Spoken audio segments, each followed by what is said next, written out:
Sir কি হয়েছে? Sir আপনার ওই বন্ধুরা তো আবার আইছে, সাথে দুজন নিয়েও আইছে। আইসে তো তোমার সমস্যা কি? কি চাই গিয়ে দেখো। উনার ভালোর জন্যই কই, উনি বুঝে না, একদিন ঠিকই বুঝবো।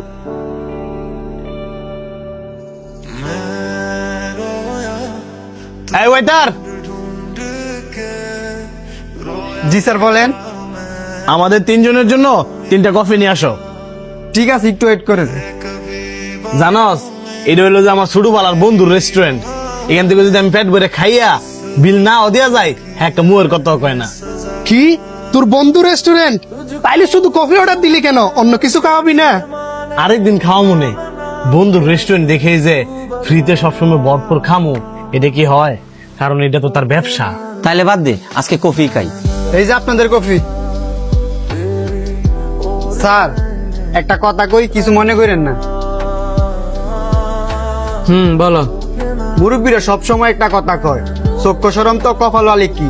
আপনি আপনার বন্ধু দেবে ফ্রিতে খাওয়ান, এটা তো আমার ব্যবসা। তোমার কত ঠিক আছে, কিন্তু হ্যাঁ তো আমার ছোটবেলার বন্ধু, কেমনে মুখের উপরে না করি? স্যার না করতে হয়, পরে এই ব্যবসায় বেশ দিন টিকতে পারতেন না। তোমার এইসব নিয়ে চিন্তা করা লাগতো না, তুমি যাও। হ্যাঁ যেদিন বিবেকে খাটবো দেখবা ঠিকই বিল দেওয়া যাবো।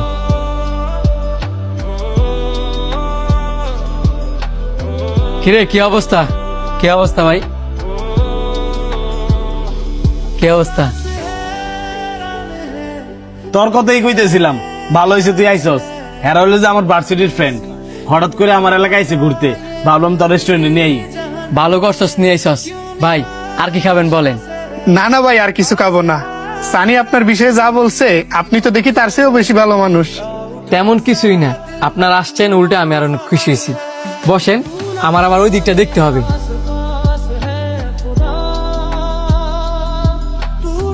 স্যার যে কবে বুঝবো যে এলার বন্ধু এলার ভালো চায় না।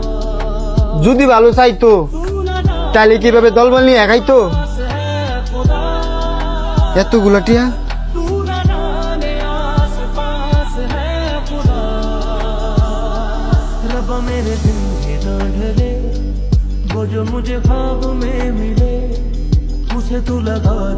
স্যার আপনার বন্ধুরা যেতে বলে বইছে, এই এতগুলো টাকা ভুলে রেখে গেছে।